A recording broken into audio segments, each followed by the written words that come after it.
Welcome to Making It Work, incorporating rich art experiences into a mixed age setting. We call this Making It Work because we know that incorporating meaningful, impactful art experiences in the mixed age model of family childcare can be very challenging. So we're hoping to talk through some of those challenges today, give you the information that you need to feel empowered and inspired to start incorporating more meaningful art. Or if you're already doing meaningful art, or we want to hear from you, but even more throughout your day in family childcare. My name is Grace Eilers. I am the Family Childcare Content Specialist for Satellite, and I will turn it over to Stephanie to introduce herself. Welcome, everybody. I'm excited to be here. My name is Stephanie Winkle. I am a satellite consultant with Satellite. And Stephanie will be giving us the how of all of these topics that we're going to talk about later on tonight. And you will also hear throughout our time together from Tara Eben, who is the owner of Tykes and Tots Family Childcare, which is a Wisconsin-based program. And that will be through the form of a video interview. All right, before we dive into art, the art that we do with young children here in 2025, we're going to talk very briefly about the origins of visual arts and humanity. So this image here is a photo of drawings, cave drawings found at the Lascaux Caves in France. This is 21,000-year-old artwork. 21,000 years old. And to put that into perspective, humans they didn't develop the first known official writing system until around 5,500 years ago with the Sumerian alphabet. And we start with this to make the point that humans have been creating visual arts for thousands of years. Humans were creating art as a way of expressing themselves well before we had a writing system. And today, children and adults still use art as a way to express themselves. One, before they can learn to write, and two, before they have the words to be able to express themselves. This is also to set up the fact that today we are going to narrow in on visual arts like painting, drawing, collage, sculpture. But art does encompass many other forms of creative expression like music and dance and dramatic play, building, storytelling. We're going to focus our time together today on the visual arts and hopefully answer these questions by the time we are done today. So the first one, why offer art? So hoping that by the end of our time, we have a better understanding of why art is so impactful and how it can help build children's skills and help support children's development in early childhood.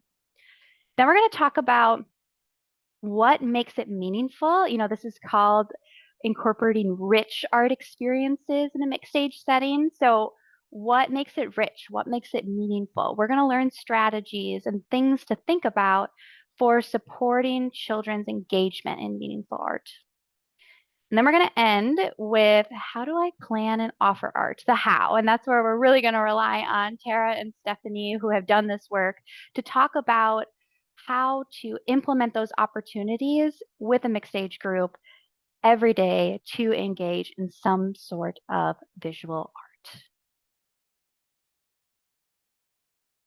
So we're going to start with seeing who's in the room, who has joined us this evening to talk about arts. This is to get you thinking about what visual arts looks like. What does it look like in your program? What does it sound like? What does it feel like? Now, this is a chat a prompt for the chat, so please direct your thoughts through the chat. And then we're gonna get going into why offer art. Social, messy, engaging, fun, and interactive. I'm seeing a lot of messy. Sarah says creativity, way to express, excitement, diverse, fun.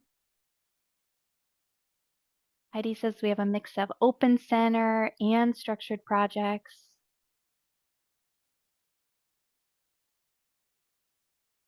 Lots of colorful, fun, imaginative. Cheryl says we need to do more. We have used chalk outside and some crayons, paper, stickers. I'm hoping that you'll walk away feeling inspired with lots of ideas by the end of our time together. Fantastic. Thank you, everyone. And if you are listening and thinking, well, art in my program feels very stressful, that's okay. Because sometimes it can feel stressful. Sometimes we're not all as comfortable with mess, and mess is the big one. And we're going to talk about that later on tonight. But just so you know, if you're sitting there thinking to yourself, well, feels very stressful to me when we're engaged in art, that is okay.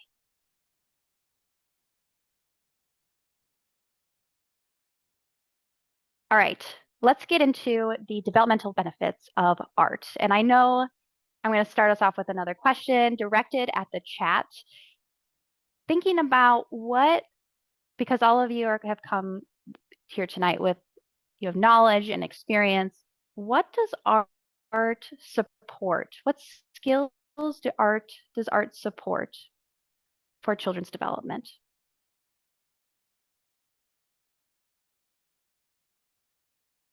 What are children working on when they're engaged in art? Fine motor, creativity, math, shapes. That's going to come up a little later, very briefly. Geneva, yes, math.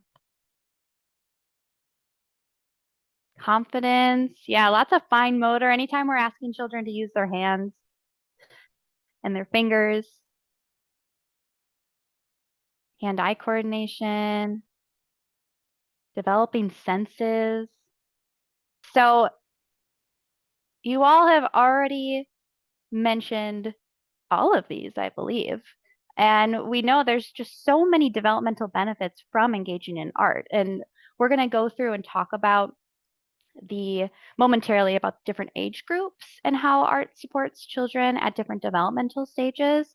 But as all of you expressed, I think the only one I want to pull out from this list is that children work on their expressive language skills when they are asked questions about their art and when they speak about their art through conversation with either other children or adults. Another one that I will pull out is also the problem solving piece. So children, they have to plan out, and then as they're working on their art, they have to solve problems that come up, which is such an important skill that they're going to need before they get to school. And we already said fine motor, the sensory integration, the visual spatial processing that you all mentioned, developing the senses, being able to understand what am I doing with my body? How can I make controlled movements to make things happen? And two big ones that were mentioned was self-esteem and creative thinking. A big one that gets its own slide is art is calming. It helps children with their emotional regulation. It can provide comfort when words can't explain feelings, thoughts, experiences, and aspirations. And I look at these three art pieces here and I wonder about all the emotions or the stories that are tied to each of these. And especially when working in early childhood, day treatment, and a Head Start, I used this as a guidance technique for children when they were feeling overwhelmed, very stressed. Maybe it was more toxic stress that they were holding and carrying with them, and just asking Should we draw about it? Would you like to draw me a story? To offer children the opportunity to get out of their bodies and process through art and through creating something when they don't have the words to describe how they're feeling. And there's research to back this up. In one study, this was done with school age children, Nasser Ajad and their colleagues found that for children with ADHD who were struggling in school, 60 minutes of mindful engagement in art calmed their feelings of aggression, their feelings of frustration, and it increased empathy towards others. Another study, recent one, Drake in 2021, found that children's short-term mood. So they got children to come in, they told them something that was disappointing, they were feeling down. Their short-term mood improved after just 5 minutes of drawing freely. So the more we dig into art and how art can be a source of calm for children, the more we're finding that it is a rich source that can work for many children, just being able to create and express themselves through art. And now we're going to go through just briefly, because it sounds like a lot of you are coming with so much experience and passion for art. I feel that coming through the chat already. And we're going to highlight just and set the stage for what art can look like for those different age groups, starting with infants. Because as family child care educators, which I know many of you are serving children of all ages. This is not an exhaustive list, as the other one was not as well. But we know that infants are still working on being able to move about in the world. So you're not going to see a baby holding a crayon making controlled scribbles on a piece of paper. It's going to look different. Art with infants and young toddlers look different.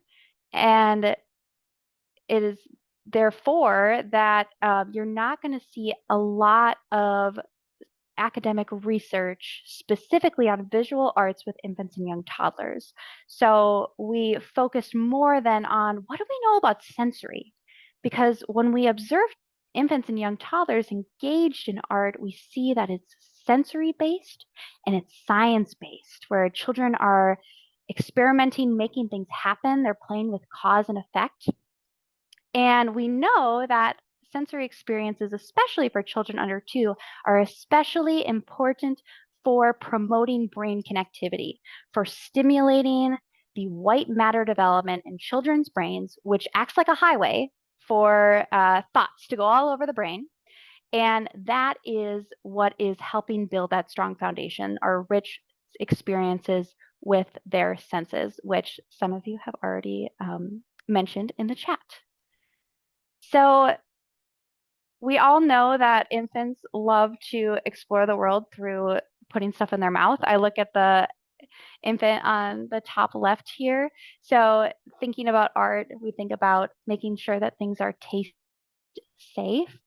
And what's so exciting about art with infants for me is that everything's just new. Everything's new, everything's novel.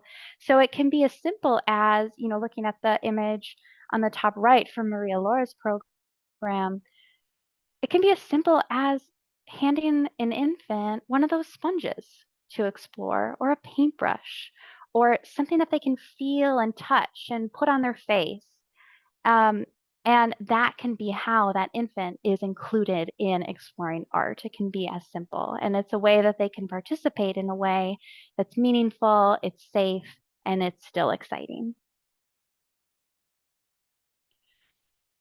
Art with toddlers, what an exciting time. It's just, I put that it's science-based, just that's my own opinion. It's so much more than that, but when I think about art with toddlers, I think about all of the cause and effect that's happening and the experimentation, like I mentioned previously with the infants. And, I see that in the image here on the left of that toddler exploring what happens when they mix paint colors together. They must have thought like, oh, I wonder what happens if I dip the paintbrush here and then mix it with this other one. And then they're like, oh, it's this like yucky brown color. Oh, I don't really like that. And that's early scientific thinking at work. So Children are also learning about their fine and large motor movements again, similar to infants. And research shows that humans are actually, they're more flexible, more open-minded thinkers when they're younger. So research like Gopnik and colleagues in 2017 found that toddlers and preschoolers outperform school agers, who outperform adolescents, who outperform adults when it comes to flexible thinking tasks. So, art play and play with art materials can be a way to support children to maintain and conserve their flexible thinking skills, which is going to help them become better learners and more adaptable humans when they get older. Art with preschoolers supports those critical thinking skills that we mentioned earlier with problem solving, planning, decision making. And it's also very math based, which I know Geneva mentioned in the chat. Because children are tasked with thinking about patterns, with shapes and sizes. I see so much of that in the images on the slide here of preschoolers engaged in art. And we all know, because so many of you said self-expressive, that art play is a form of self-expression, especially when children reach the preschool years, because they begin to focus on and talk about their art that they created. And research like Henderson's in 2018 supports that art play again also promotes emotional regulation.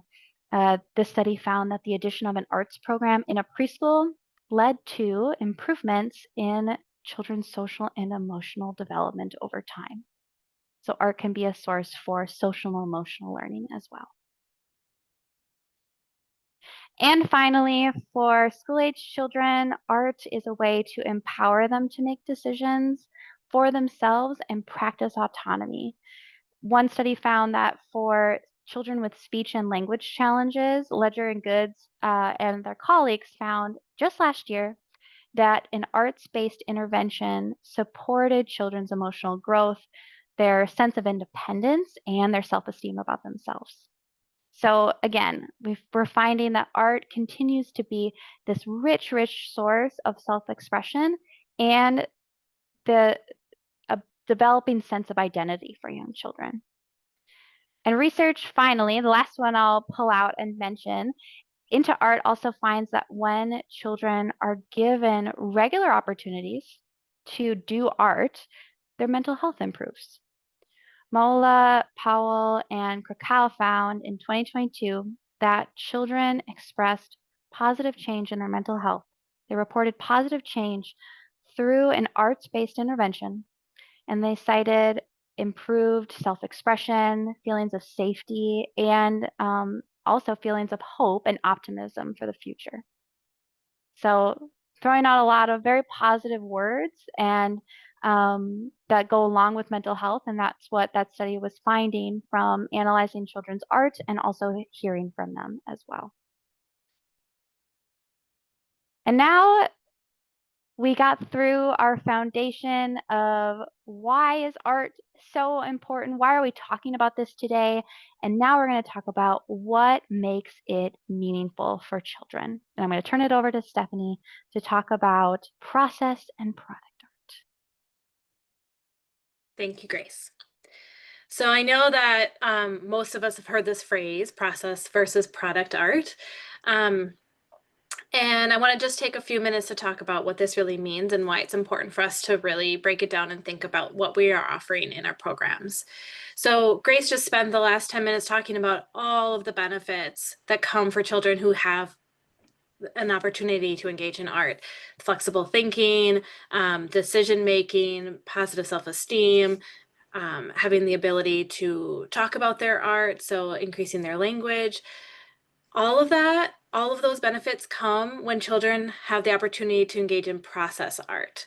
The process is the process, the actual doing of the art. That is where the magic happens. That's where the benefit comes from for children. That's where they make decisions. That's where they have to do trial and error. That's where they have to be resilient if something doesn't turn out exactly the way they wanted. They have to make a new decision. They have to be flexible. When children focus only on the product of what it's going to be looking like, or when another adult or an adult decides what that product's going to look like, here's your 3 items, and this is exactly how you're going to put together this art piece, like the picture on the right hand side of the flowers. They all look a little bit different, but an adult said these are the things that you're going to have, and you may decorate them the way that you want, but they will be flowers at the end. All of that good stuff that kids worked through, the trial and error, investigation of what happens if I mix these colors. Maybe I want to make a tunnel for my car instead of a flower. That decision making, all of that goes away when an adult decides this is what you're going to do. These are the materials you're going to use, and focuses on that. Oh, but look at this cute flower you have at the end. Versus when we give the children the materials, like the picture on the left of, they still have cardboard tubes and paint, but they get to decide how they're going to use it. That's where all of those really rich outcomes happen, is in the process where children get to make their own decisions. They get to explore, they get to be creative and imaginative. So that's why we like to focus more on that process versus the outcome of the product. And you'll often see children, when they're finished engaging with art, they don't even sometimes care about what it was that they created. They're like, I don't really care about it, you can throw it away, because it was all about that engagement. The process was where they were feeling good, and it didn't matter to them what it looked like at the end. We're now gonna watch this fun video by Lisa Murphy.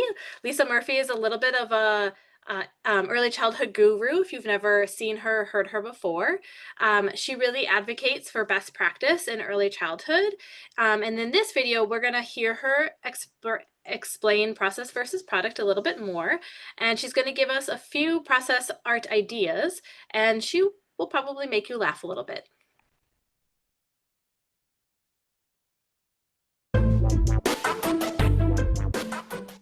Hi, I'm Lisa Murphy, and today's topic is creative art with young children. It's the process, not the product. And we're going to spend some time talking about what that means, but right out the gate, I'm going to give you 2 examples. Number 1, this is a paper plate. And one of the activities that we would call a process-oriented art activity is magnet marble painting. And I'm going to demonstrate that for you right now. So I have some liquid watercolor, and I'm going to put a little bit of yellow on my plate, and a little bit of blue. And then I'm going to take my magnetic marbles and I'm going to put them in my paint. And then I'm going to take my magnet 1 and put it under. And I'm dragging those magnetic marbles through the paint. Tracking, hand-eye coordination, color mixing, a lot of stuff going on here. And as I take off the marbles, this is what we'd hang up on the wall. If your program actually displays children's art, this is what you'd hang up. I am giving you permission from this point forward that you don't have to cut it out into the shape of a fish. No more fishes. Process versus product. Oh, but we think, oh, it's fish week, it's fish week, it's fish week. But this isn't a fish. And what do we know about little kids is that we don't start thinking abstractly until we're around 9, 10, or 11 years old. So if it really is fish week, you have 2 choices. You either need to be bringing fish into the classroom, or you need to bring the kids to go see some fish. Oh, but we're not allowed to have a pet in the classroom. Well, then go see some. Oh, we're not allowed to leave the building. Well, then why are you talking about fish? And besides, this isn't a fish. It's a plate. And then we trip ourselves up and we say, oh, but we let them glue the eyes wherever they wanted. But it still isn't a fish. It's a paper plate. And the other sad reality is that the child did this by themselves, and then we did this while they were napping. Again, I'm giving you permission. You don't have to cut it out into the shape of a fish. Second example, right here. Big, huge coffee filters. They're not snowflakes. They're not. They don't have to be a snowflake. Process-oriented art would mean that we take these huge coffee filters. Oh, and I know right now you're wondering, where do I get those coffee filters? I'll tell you, it's a 2-man job. You go to Starbucks, and one of you distracts the boy in the front, and the other one runs in the back, and then you'll get a whole bunch of stuff. I'm just kidding. Okay, so I got some red, and I've got some blue, and I'm dripping the liquid watercolor right here onto my huge coffee filter. Red, yellow, blue. We've got some color mixing. Primaries are going to mix together to make the secondaries. Boom, there you go. Huge coffee filter. This is what you have to hang up, just like this. And I know it can be very difficult, but you must stay strong, and you must resist the urge to make it into a flower. It does not need to be a flower. It doesn't. It doesn't. And it doesn't need to be a butterfly. And it doesn't need to be a hat. And it doesn't need to be a bow. Just like this. This is what you'd hang up on the wall. This is what you'd hang from the window. This is what you'd put from the ceiling, right? You hang it up from, oh, but we're not allowed to hang from the ceiling because a fire marshal might come. Well, he's not coming today, so don't worry about it. Now, I also want to remind you that if the child actually says to you on their own that they want to make it into a flower, that's entirely different. But you've got to make sure that it's coming from the child. If the child on their own was standing at the table and they were drip, drip, drip, drip, drip, drip, drip, drip, drip, and then they looked at me and were like, oh, Miss Lisa, oh, I want to turn this into a flower, then my response is, what do I need to go get you? It's not that we're anti-flower. You want to make a flower? Knock yourself out. But it's the child's idea, not mine. My job is to be the facilitator of the experience, not the instigator of the experience. So if the child wants to do it, then my job is to assist them in getting whatever they might need. But if they're like, oh, I want to make a flower, and I just take it and twist it and put that pipe cleaner on it, whose is it? It's mine. It's my flower. And the other thing that we're going to say, and I'm going to toss it right out there, and then we're going to get to the rest of the stuff on the handout, is a gentle reminder that every single time we take something that the child did and we turn it into something else, we are telling the child that what they did wasn't good enough. So just another way to think about that process versus product from Lisa Murphy. And I'm going to turn it over to Grace, and we're going to try something ourselves. Young children. All right. Grab something to create with. All right, we are going to practice together. And the purpose of this is to experience the difference between a highly structured form of art, a prompted form of art, and free art. First, drawing. So we're going to do 3 separate drawings. So if you have a big sheet of paper, feel free to, I don't know, fold it or just draw some lines to separate them. This is our first drawing that we are all going to make together. And I would encourage you, as you go through and you do each of these, check in with yourself and think, how am I feeling right now? What does this feel like to go through each of these prompts that we're going to do?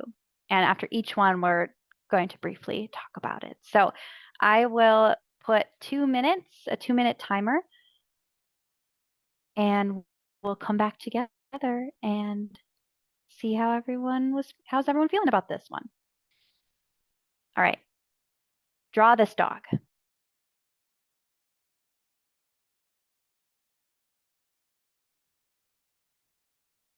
I want to know, how did that feel? And if you want to unmute yourself or put your thoughts in the chat, feel free to do so. Sarah says boring, calming, relaxed. I drew polka dots.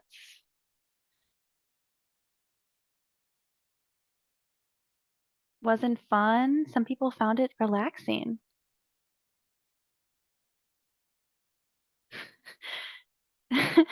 Actually, the best dog I've ever drawn. Mine too. All right, we are gonna do our second prompt. And again, same thing. Notice what's going on within you as you follow this next prompt. All right, we'll have 2 minutes for this one. And can you tell I love dogs? Love dogs. So we're drawing dogs today. Draw a dog, any dog.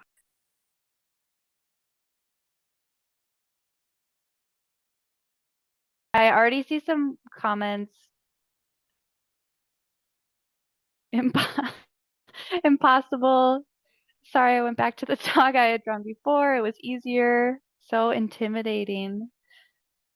I have no talent. That's not true, Laura. The other one is easier. Destiny says, now that was hard.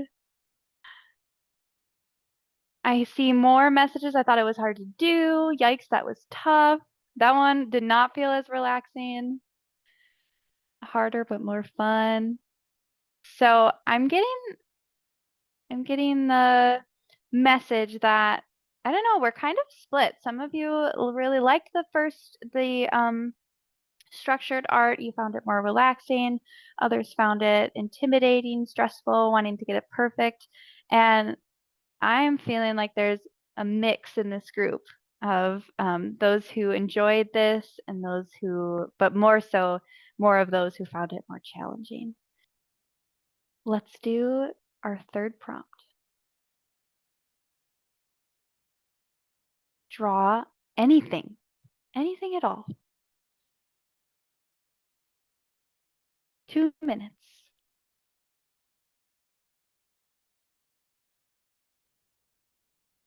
How did that one feel? This was Sarah's favorite. I love to doodle.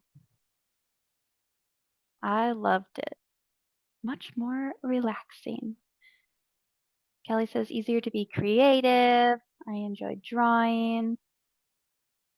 A beautiful drawing from Katie.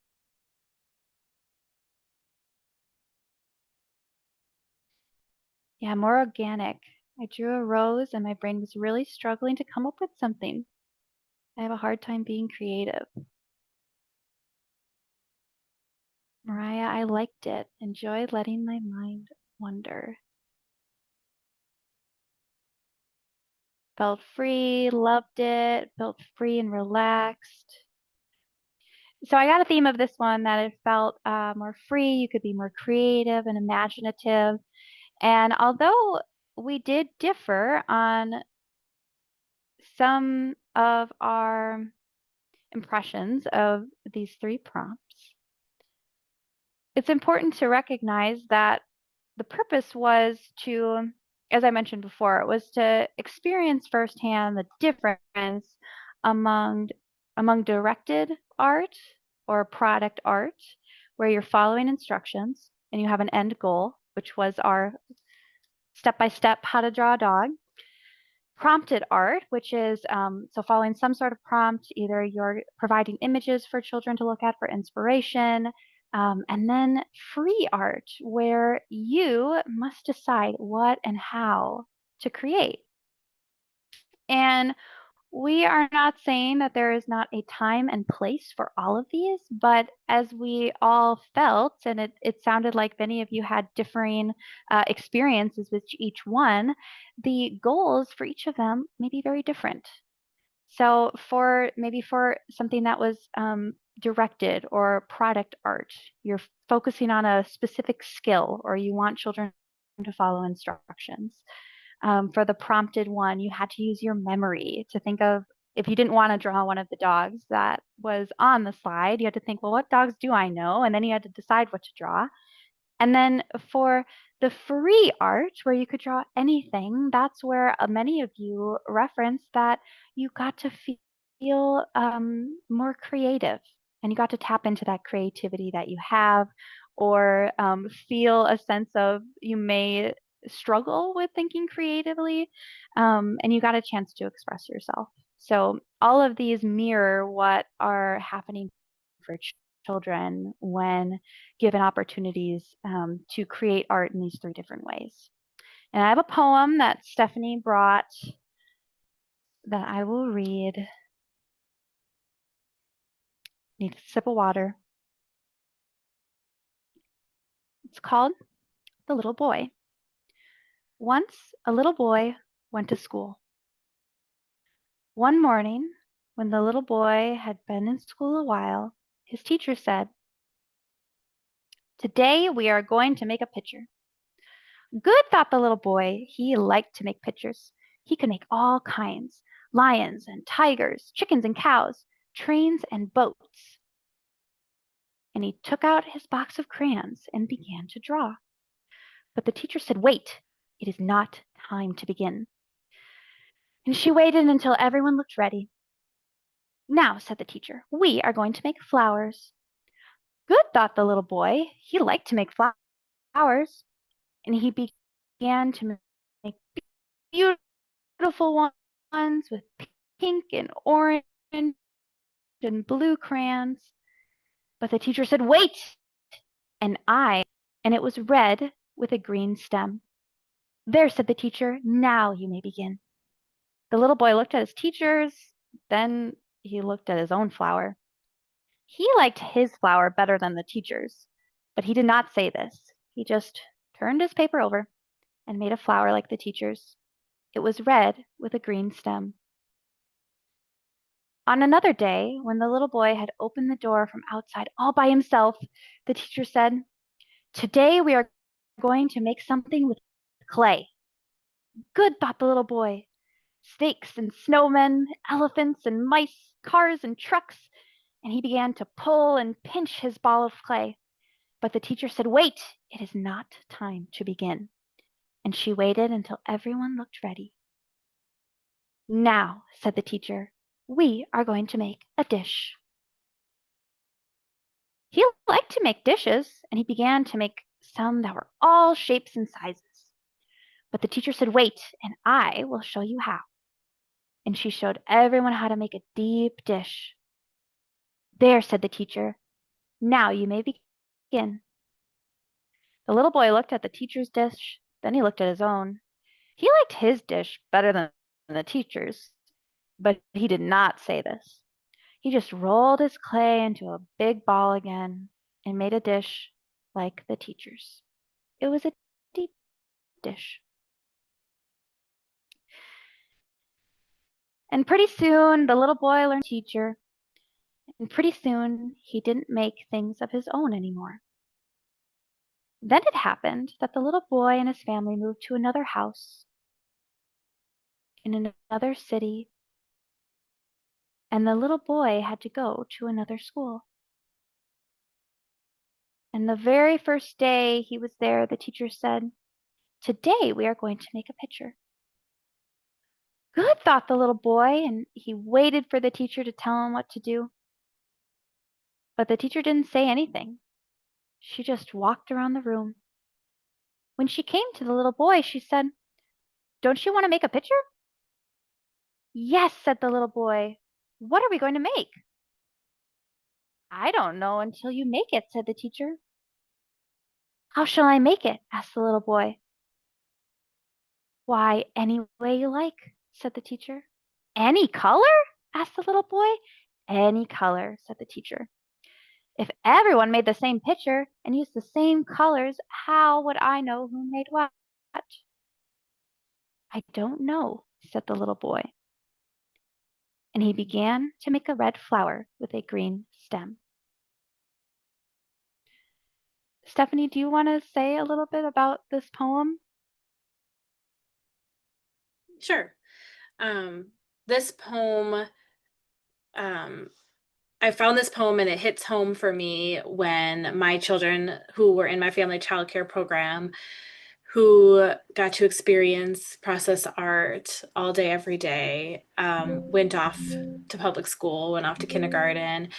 And when they came home at the end of the year, they brought home their little packet of all their art that they've done in school, and they were showing me and were telling me, "I did this wrong. I wasn't supposed to draw.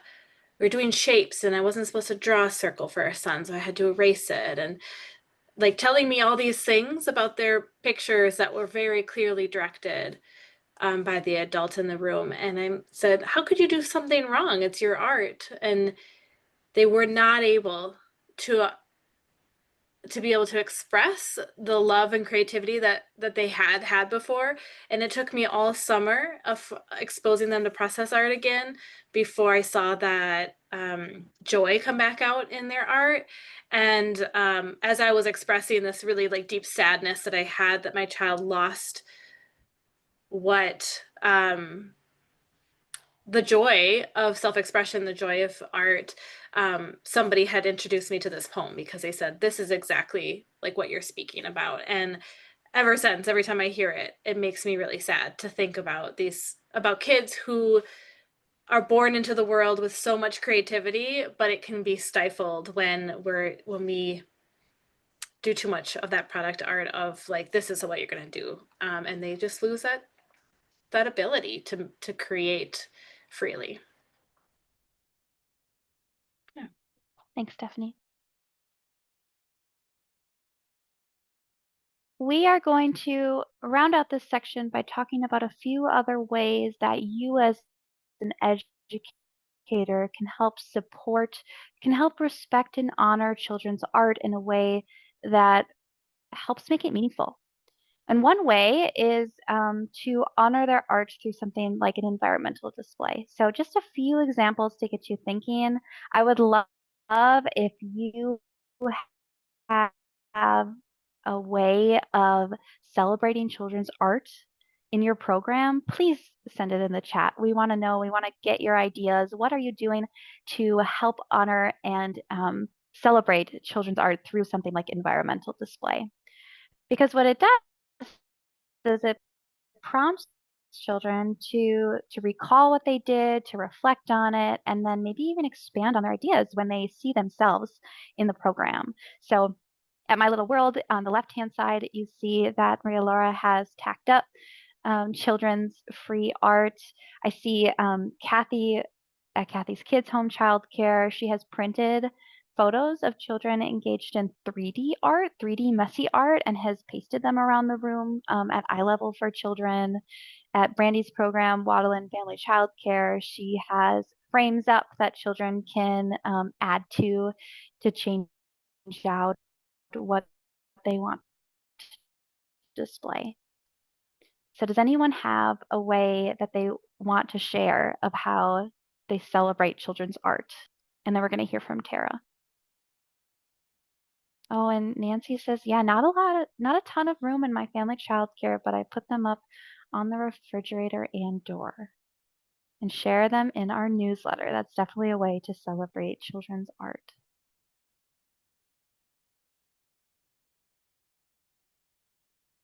We have a virtual gallery, art gallery Facebook page. And we have a gallery wall. That's what Geneva says. Praise them about their work and then put it up. Londa utilizes their door as well. All right, now we're going to hear from Tara, and we start this video hearing about some of her favorite art experiences that she does with children.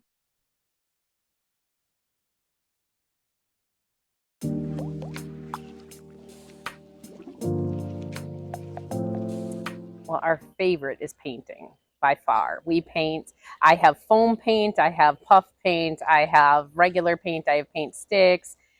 We paint a lot. My kids, we finger paint. We love to paint. So we paint all the time. I would say I'm open 4 days a week, and I would say we paint probably 2 to 3 days of those 4. Like, they love to paint. And this year, actually, I'm super excited. My husband's putting easels up on our fence so that we can paint every day in the summer.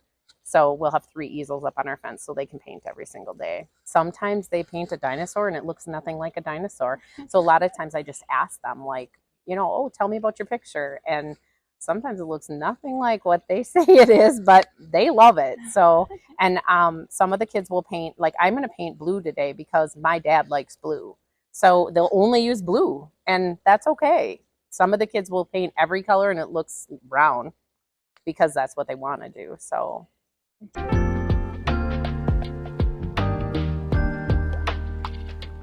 usually I'll ask them to tell me about their picture. I don't ask what it is because sometimes they don't know what they painted. So I'll tell them to, I'll ask them, can you tell me a little bit about your picture or about your painting or whatever it is that they're doing? I don't always ask what it is because, like I said, they don't always know what it is. And sometimes that what it is changes throughout the day. And then sometimes I'll say, oh, I like how you use the color purple, or I like how you use the color green, and just to talk to them a little bit about it, and usually they'll expand on it then. All right, I'll turn it over to you, Stephanie. Thank you. All right, so we are continuing to talk about making art experiences meaningful. And before we go into how we plan for art, I want to talk about how we talk to children about art. So I want to kind of focus with this quote by Peggy O'Mara. The way that we talk to our children becomes their inner voice. And I think about this often in more ways than just, um, thinking about how we talk about art to them. But as we went through that drawing, those 3 different drawing prompts, and I was watching how people felt, um, a lot of the feedback that we were getting was, I'm not a good artist. It's hard for me to draw.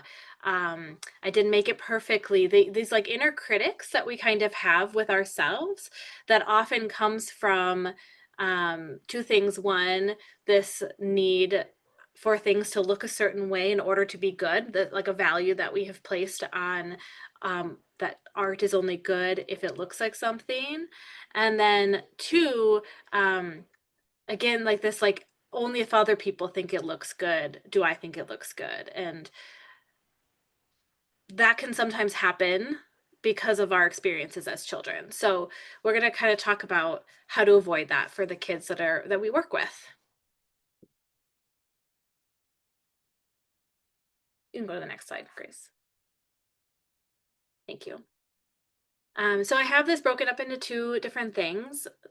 I want to talk about some things that we should avoid, and then instead, let's focus on these things. So, the first thing to avoid is that praise. And it comes out of my mouth, praise comes out of my mouth all the time without thinking about it, because we think about that we're building children's self-esteem. We're thinking about that we want them to feel good.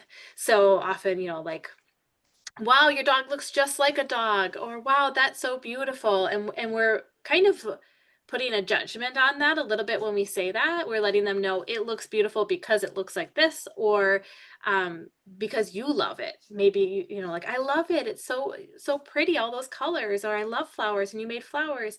And even though it's not a negative judgment, we're being positive. We are letting children know in those moments and all those moments that build up together that art has a value only if somebody else thinks that it has a value. So we want to try to avoid those comments, even though I know it comes naturally and it comes from this beautiful place that we have inside of us of wanting to build children up. And Tara kind of mentioned the third one a little bit in her interview of asking what it is, because again, sometimes when we like, what is it? A child has this version in their head of what they made that looks just like what they wanted it to look like. And when we say, what is it? It can kind of crumble them a little bit of like, oh, it doesn't come off the way that I wanted it to come off. So instead, we can talk to them about their art by asking them questions, by making observations, and asking them to reflect. So some examples might be of asking questions might be, can you tell me why you chose to use all the colors today, or why you chose to only use blue today? You might make an observation of, I see you drew a lot of circles on your paper. Just observing and just stating what you see, and asking them to reflect. Do you like it? What's your favorite part? What did you love about creating it? Even if we want to focus again on that process versus the product of, what was your favorite part of creating this? What was hard about it? What was easy about it? Getting them to start to think about the process instead of them seeking out somebody else's affirmation or somebody else's opinion of their art.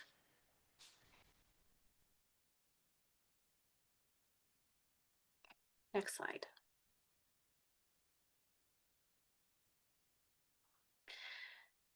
So we are going to talk about planning and offering art, and I know that this is a big piece of what many people came today for. So we're going to spend quite a bit of time on how we are intentional with the art that is happening inside of our programs.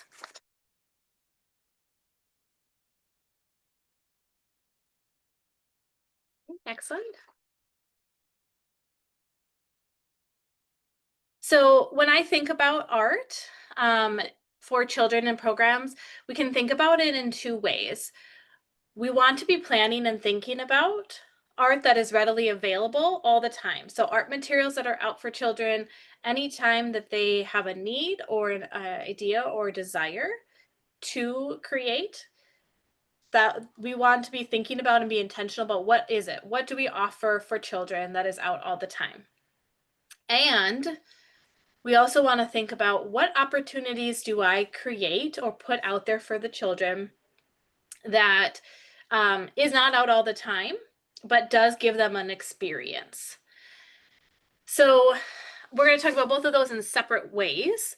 And it's something that when you are thinking and planning, you want to think about in two separate ways. So for art materials that are out all the time, you want to think about what materials need to be supervised. What materials do need to be close by in order for a child to use safely?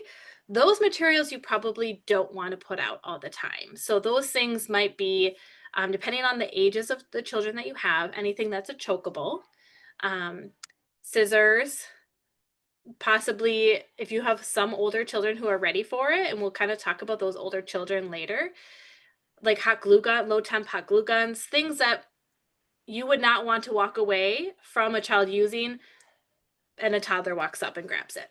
So those materials we probably don't want to have out all the time, but materials that can be out that a toddler could grab and maybe make a mess with, but wouldn't be harmed by, those materials could be out all the time. Could you press it one more time for me, Grace? Thank you. So again, that like, are they safe for infants and toddlers? And then we have to think about, where is it going to go? Because I know in everybody's space, it's a little bit different. Not everybody has a designated space that can house your materials all the time. So some people have to get a little creative. It could be a cabinet in your kitchen that has some safe art materials that children can access all the time. I've seen some like those spinning dowelies, containers that can sit in the middle of a table that can have, chalk and crayons, colored pencils, stickers that an adult can put on the table for some kids to come and use during free play. I've seen art carts that an adult can pull out but put away again. So just trying to think about, how am I going to create a space for children to have access to art materials, but also works inside my space. So those are all the things that you want to reflect on and think about when you are thinking about art materials that are available all the time. And then when we think about not only that, but in addition to, also, what opportunities can I put out for children to explore using materials that I don't want out all the time? So thinking about that, of what would be meaningful for the children. Tara talked in her interview about how her children loved painting. She talked about lots of different opportunities that children had for painting.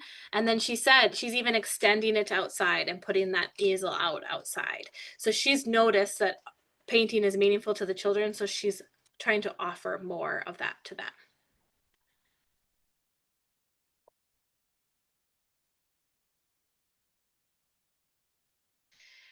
Think about, will children work on this together or separately? So in the picture underneath those bubbles that are popping up, you can see a branch that is laid out on the table, and children are painting the branch together. So this opportunity that the adult put out for the children is an activity for children to work together. And then there may be some times where children should be doing, their art projects separately. So you might have multiple of something out, materials out for children to work on. And that's just something you think about. Maybe you want to sprinkle in a little bit of both, where children do have to work together on an art project. And then, of course, time where they can work separately.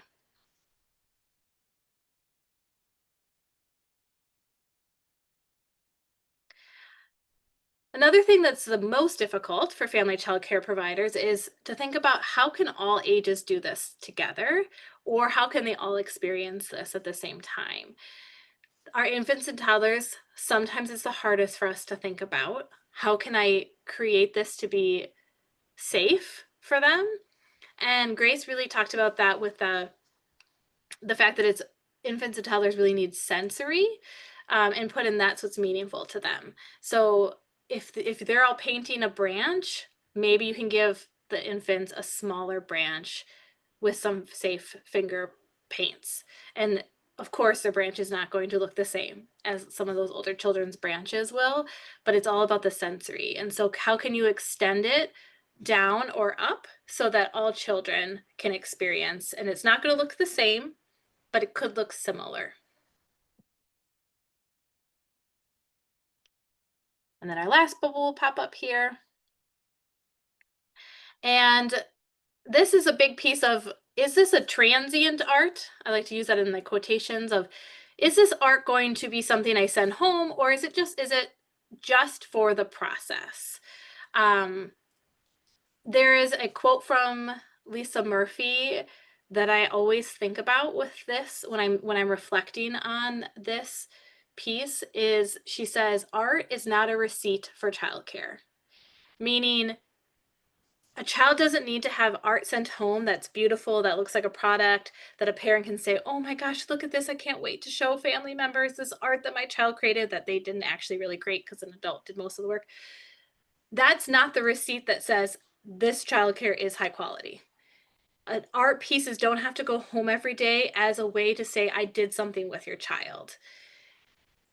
Art is meaningful for the child when it's meaningful for them, when we have given them opportunities to explore. So there will be often, should be often, and most of the time, opportunities for children to engage with art materials that don't go home as a way for parents to believe that something happened that day with the children.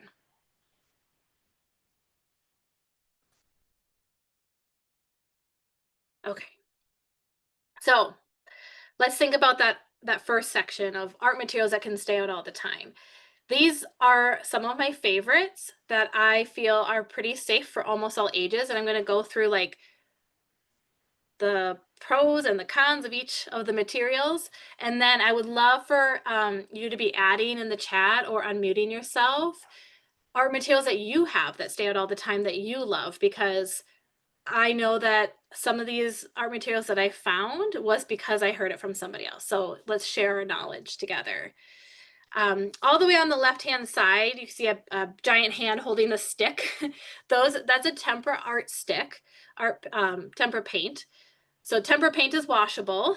Usually it's the kind of paint that most people use in their childcare program instead of acrylic, which will stain. But we know that paint can be messy. Kids spill, things happen.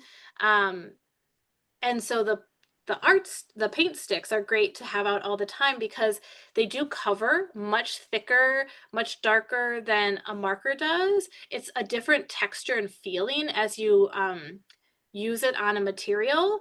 And so it can allow children to have a richer experience than just markers or crayons, but you as the adult don't have to worry about the mess of paint. Of course, I think you should get out paint, but not all the time. So this is a great material to have out all the time where you can walk away and feel like, you know, there's not gonna be spilled paint everywhere, but children still experience the color and vibrancy of paint with these sticks. The downside of these sticks is that if the caps aren't put on all the way, they will dry out. It does take a while though, so that's always a positive. If you check them at the end of a day and you snap those caps back on, you're good to go. They're not going to dry out within, 8 hours. The caps are considered chokeable, so that's another downside of them. They would need to stay away from those infants and toddlers under 3. Up on the top bubble, it says Wonder Sticks. I love Wonder Sticks so much. I encourage everybody to get them. The things that I love about them is that they're washable. They are vibrant. There are no caps, so you don't have to worry about those chokables. You don't have to worry about them drying out if caps go missing or don't get put back on. They can color on paper, wood, windows, so glass, metal, and it washes off of everything except for paper. Of course, it will stay on the paper canvases, but they're vibrant on all of those materials, which allows you to use them in a lot of different ways. Having children color on your windows is a totally different experience for them, and is really fun then if they get to, you know, spray it off with some water and rub it. Um, so these Wonder Sticks are wonderful. They roll. The only downside I've ever found for them is if they drop on the floor, sometimes they break inside, but you can still use them. They don't become useless. So there's very few downside to the Wonder Sticks, in my opinion.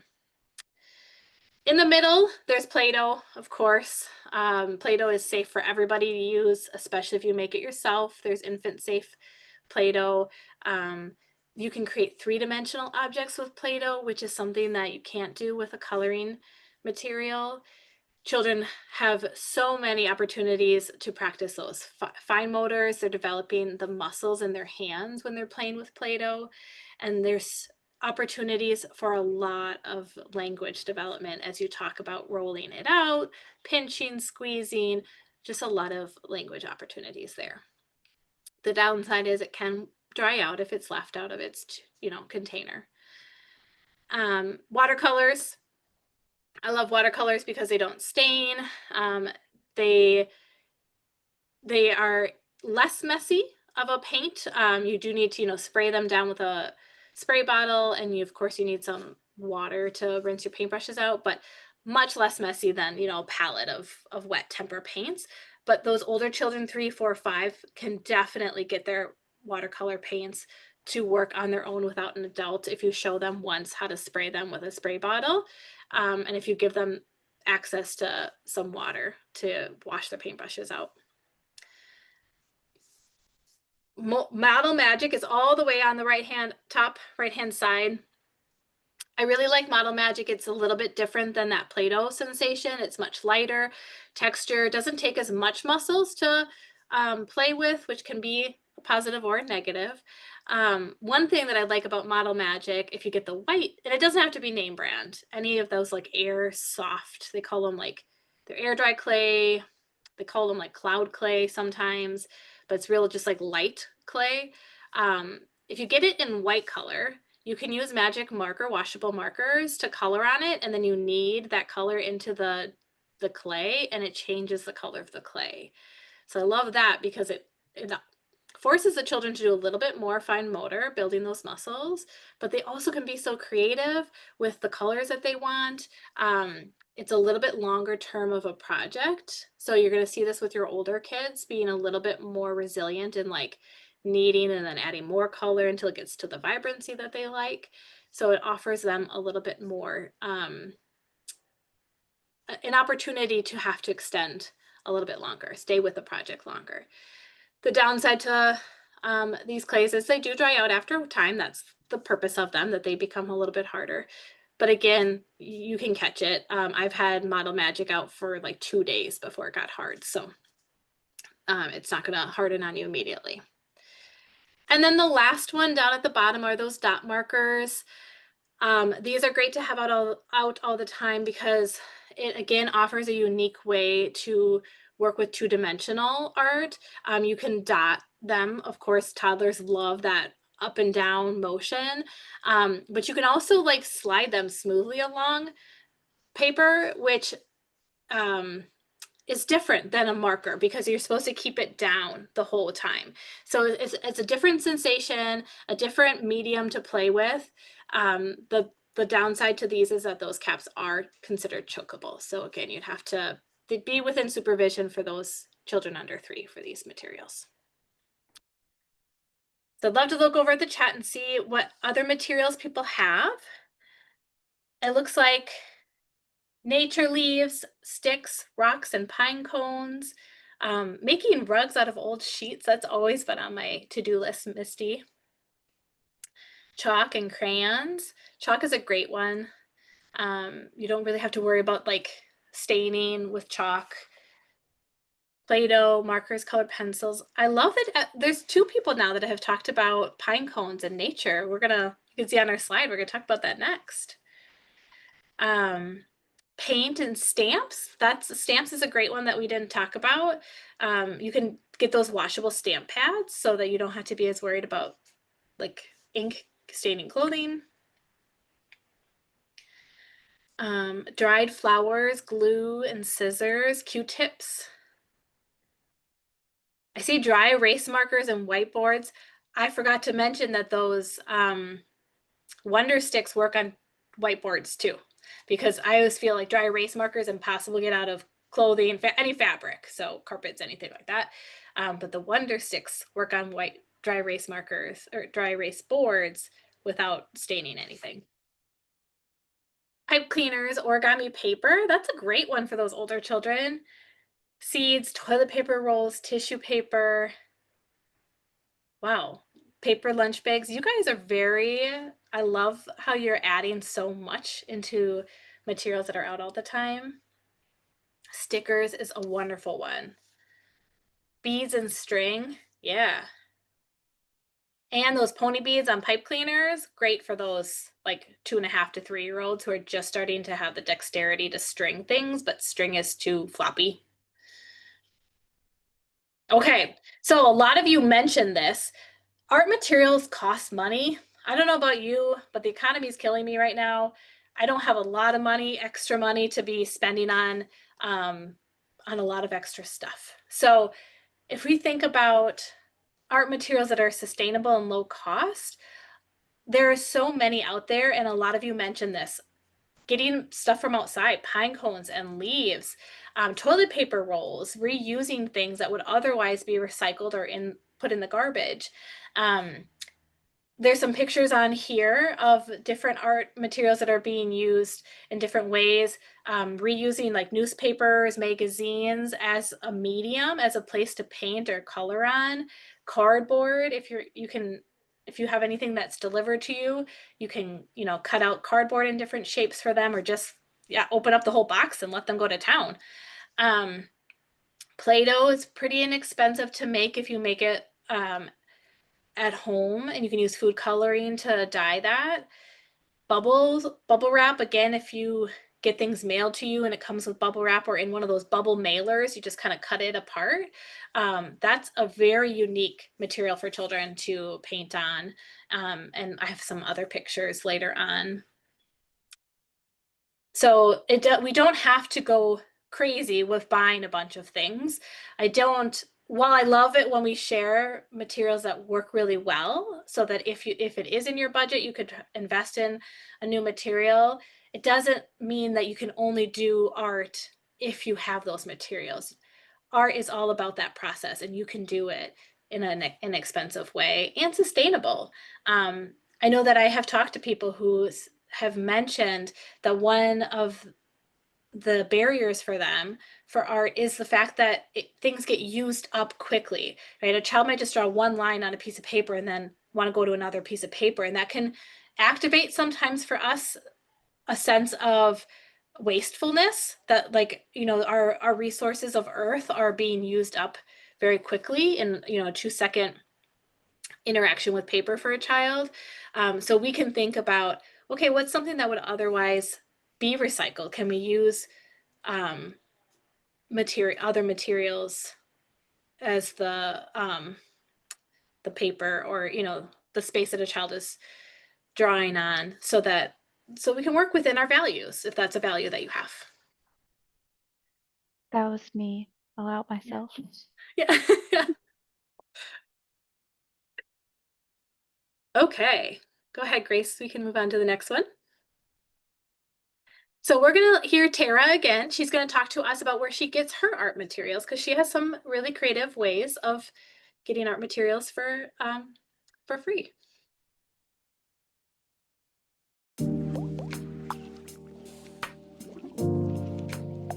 I have tons and tons. So right now we have lots of free art because I have so much and I'm like kind of trying to downsize. So that's how we use up a lot of our art materials right now. I have so many like straw pieces and feathers and things. So my kids do free art every day. My 3 and 4-year-olds, that's their favorite thing to do.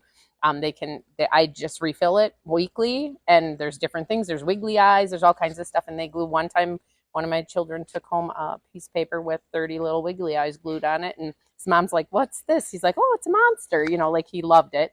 But I buy most of mine. It depends. I shouldn't say most. I buy them Amazon, discount school supply. Dollar Tree has a ton of very cheap art materials. Um, I do order some things from Kaplan and some from Lakeshore. It depends on what I'm looking for. But Amazon has a ton too. So, and it's just convenient because they deliver. And I do use recycled things as well. Paper towel tubes is one of our favorite things to do. We use Yeah. sawdust for gluing a lot. Ooh. And sometimes we'll put sawdust in our paint, our crayons, our melted crayons. We'll put sawdust in that just to give it a different texture.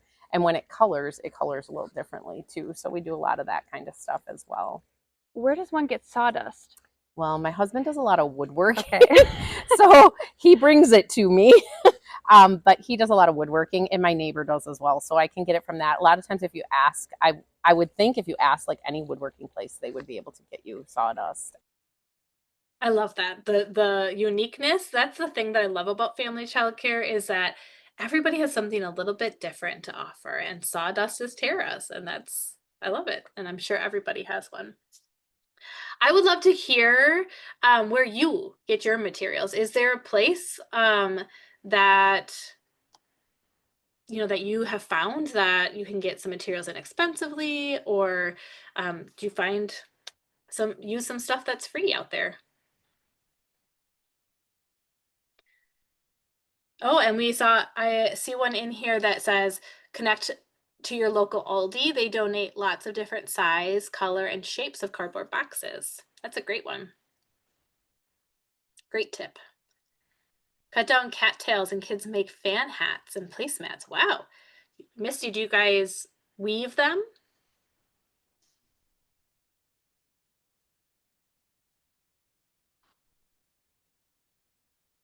Wow.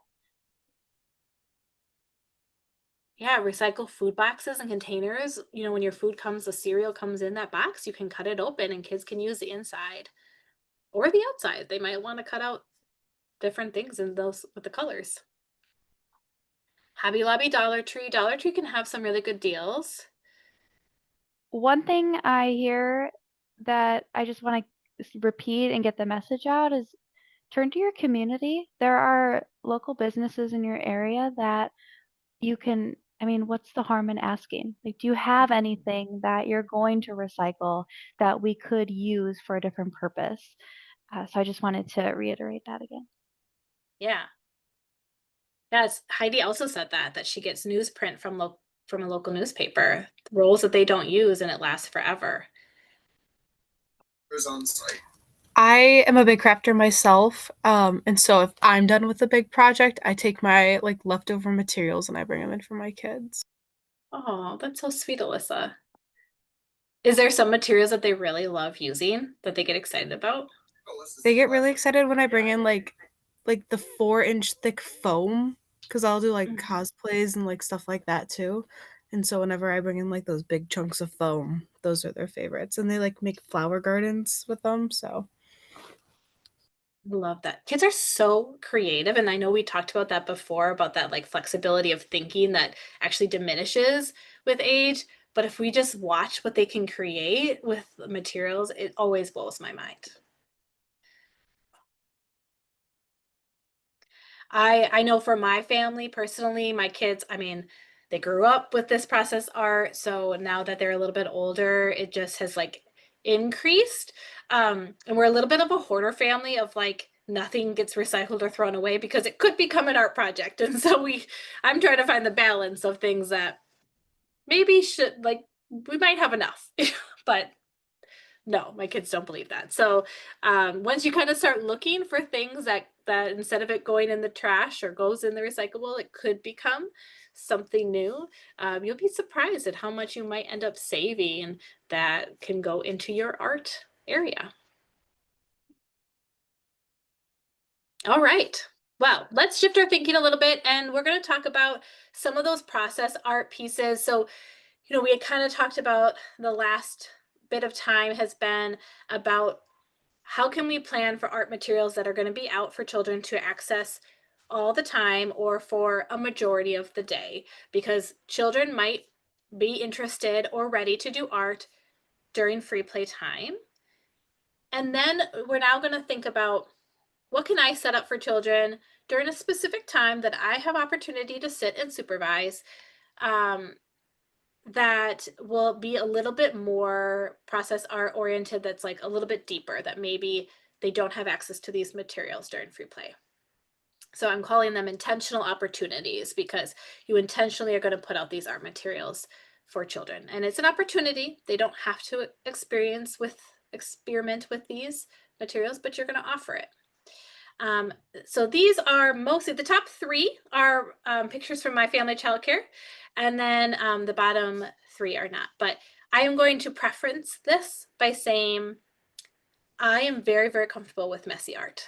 I am a very tactile person. I love the tactile senses. I love to be messy. I love to get my hands in there.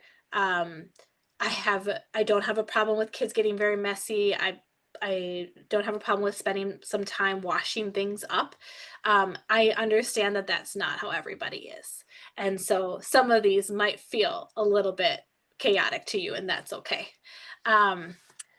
So the first picture on the top left-hand side, that's my youngest when he was very little. But he is showing a picture. He's demonstrating how I would sometimes take bubble wrap when we were outside, and I would tape it up to our easels, and then they could paint on it. And he was about 2 at this picture, so he just painted, because he's got like 4 paintbrushes, and he's just going up and down with the paint. That's all he wanted to do, and that was great. That was his experience with it.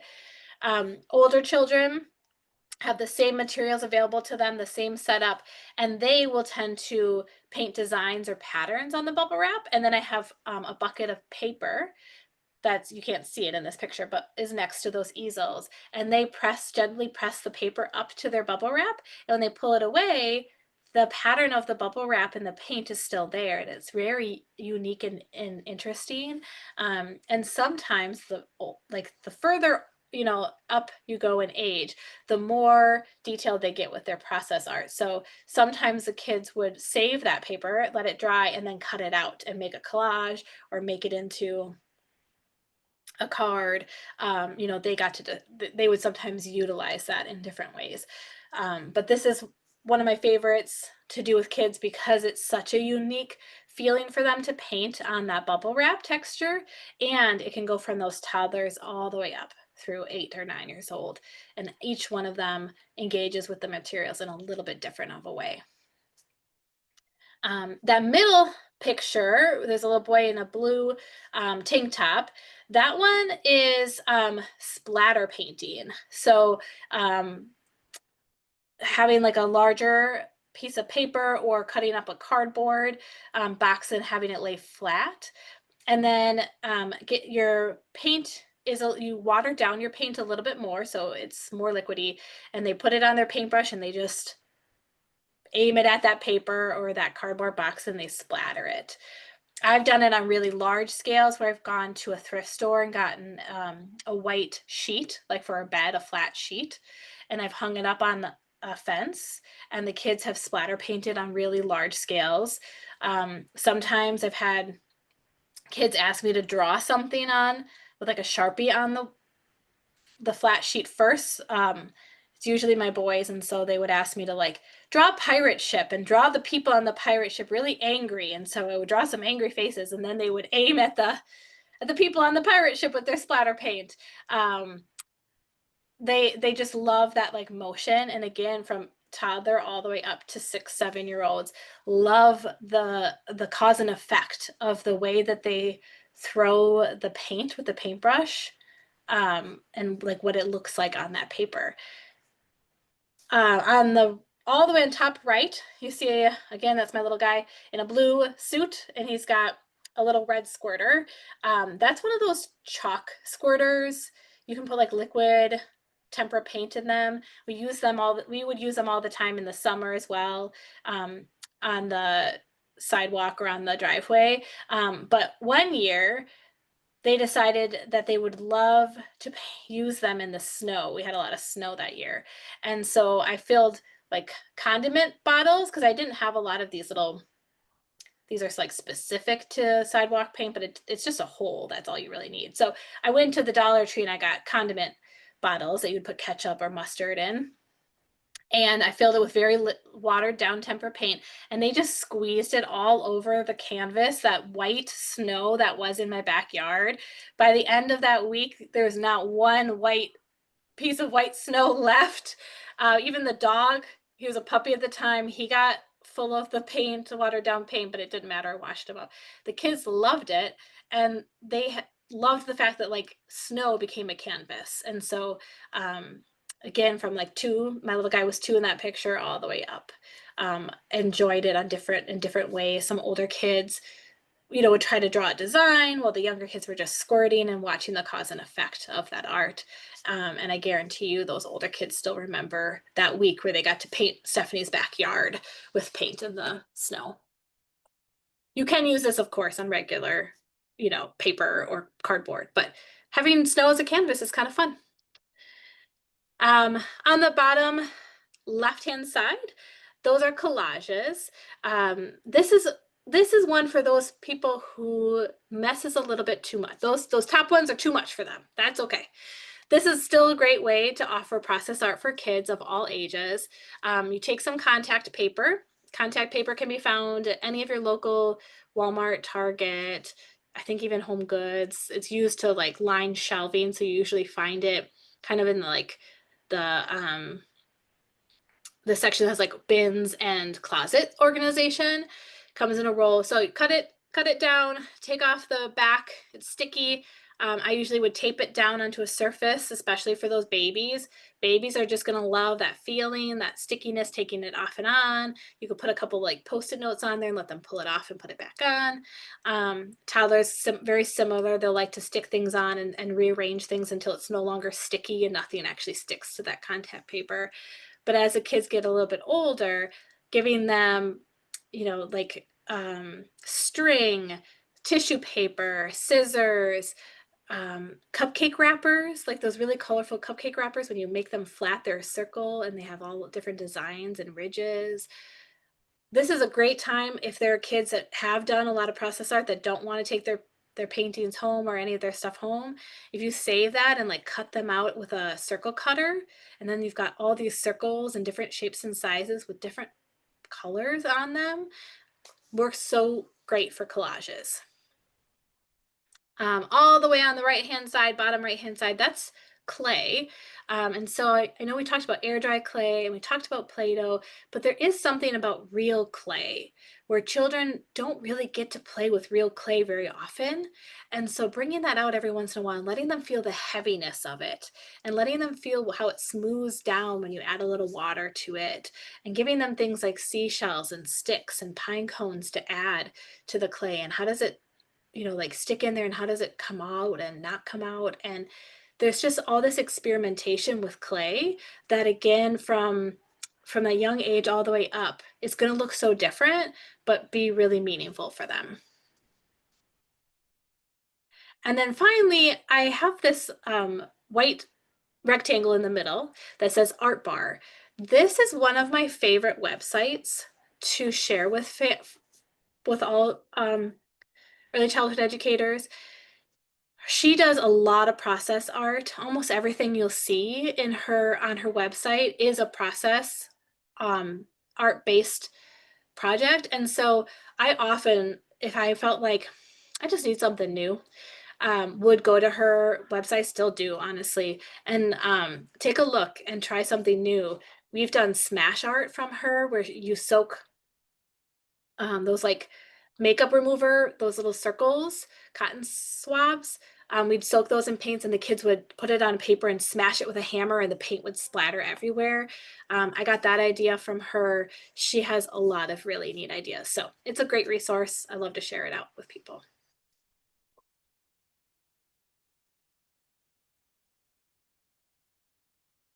Thank you, Grace. So I know I promised you we'd talk about supporting older children in art. At a certain age, children really start to crave more freedom with their art exploration. They want to do art for longer. They want to do art when they want to, and they want to have smaller things to use for their art. And as a family childcare provider, that's really hard because you're going to have infants and toddlers also in the space, and you want to keep them safe. So it can be hard to say, sure, sit and bead, and you know that probably those beads are going to spill when you're trying to keep everybody safe. And sometimes some people, in order to solve this problem, will isolate the infants and toddlers. Like, here's a small space for you while the older kids do this art that they really want to do. I want to challenge that thinking a little bit and flip it, because we know infants and toddlers need a lot of space to be moving. That's what they are developing, is those large motor skills. Instead, we can create a space for older children that is a little bit smaller for older children to come and go as they want. So this is a picture of what could be a family childcare space, and circled in there is a little gated area where an older child, 4 and 5-year-old, 6-year-old, can open up the gate. They can go in there, they can access those art materials, they can do their art thing, and then when they're done, they can open up the gate and come back out. Versus an infant or toddler, when you're gating them off, they don't get to come in and out on their own. They're stuck in there until an adult moves them.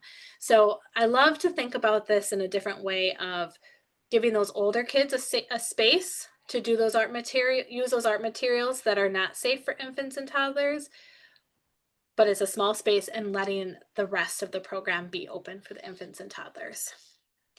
You also can put in that space some longer term projects for infants, or for those older children as well, that can stay up for days or weeks. These are some more ideas of ways to give older children a space while not isolating infants and toddlers. So on the right hand side, this is an actual picture of somebody who has a gated off area just for those older children. And so you can kind of like visualize, it doesn't have to be a huge space, and how you can still see them while they're in there, but then the infants and toddlers, or anybody who doesn't want to be doing art, has the rest of the room to be exploring.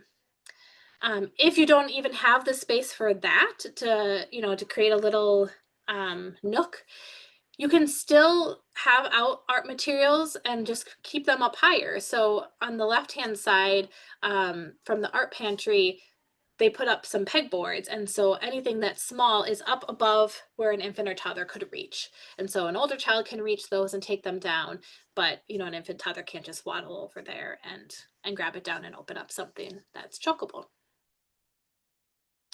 I believe we have one more slide of ideas for those older children.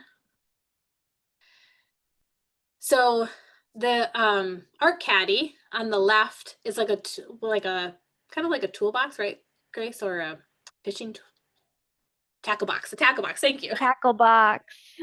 Tackle box. So it can have some of those art materials, and an older child can go and grab that tackle box, open it up, and utilize it. But those infants and toddlers might not be able to reach it, might not be able to open up that clasp, though I think a 2-year-old gets pretty smart about how to open things up. But it's a great way to keep, those art materials in one space that an older child can go and get when they would like to use them. And then on the right-hand side, these are spice racks from IKEA. A pretty inexpensive way, if you have access to IKEA, to put up some shelving that can keep some of those smaller art materials away from some younger children. In my family childcare, I did both. I had a little area that isolated those older children, and I also put like my small puzzles in there, my small Legos, anything that was too small for those younger kids. And then I also at one point had some shelving that was up higher. So I've tried them both. I really preferred having a space where those older kids could go, because it allowed them to like leave things out, where while something was on a shelf, I had a little bit more sense of urgency to when they were finished in that space to go clean it up before somebody could get over there and get at the materials. So, okay, let's shift a little bit. How do we contain messes? Because messes happen with art. It's part of it. So let's hear from Tara. She's going to talk about how she deals with this.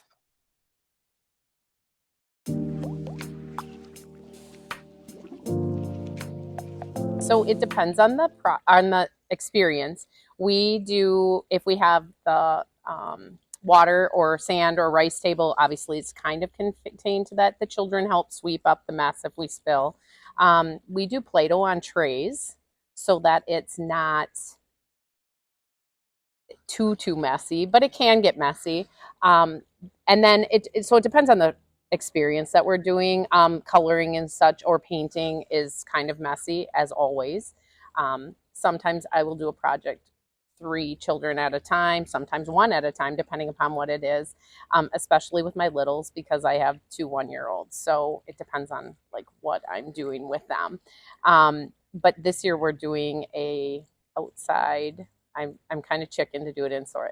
So we're doing an outside paint and glue table. So I'm super excited about that.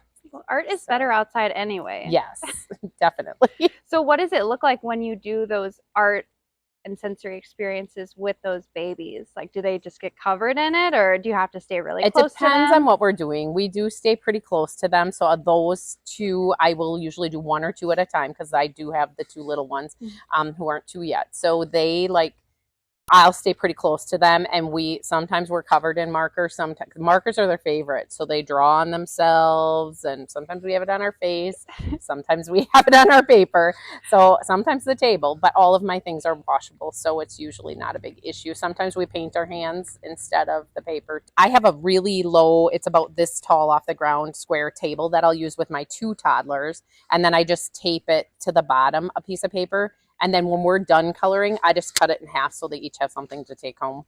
And because they color the whole thing.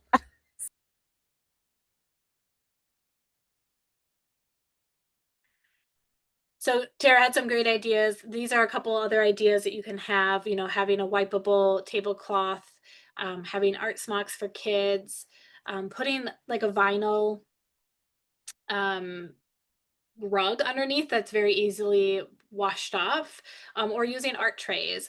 All of those things can help prevent overwhelming mess.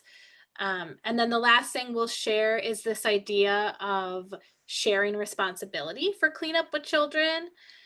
So on the next slide, we have some ideas of teaching children and having things in your space that children start to learn to help clean up themselves. So it could be like a carpet sweeper or a broom and dustpan, an art rack where kids know, like, when I'm finished with my art, this is where it goes. So it's not up to you as the adult to put their art material away. Having a dirty bin that their paintbrushes can go in, their palettes can go in, their water from their watercolor, all of it, they can just put it all in there, and you later at nap time can clean up that bin. And then this can be a little bit scarier for some people, but I like to put my paints in condiment bottles like the one in the lower middle, where kids could squirt out their own paint. And because it's in a condiment bottle, they can't squirt out too much. It's not going to like overflow, but it allows them to be responsible for getting their paint out by themselves and then put that palette in that dirty bucket at the end. And so kind of creating this shared responsibility, a culture of helping clean up with the children in your program. Thank you, Stephanie, for sharing all of your experience in offering process art with young children. We appreciate you coming and preparing and sharing all of that. And I know I've been seeing lots of chat messages, and I just want to reiterate again, thank you to everyone who participated tonight, who attended, who showed up and said, I want to learn more about process art. And we also learned from you because we got lots of great ideas in the chat or through verbal participation, and we appreciate your thoughtful responses.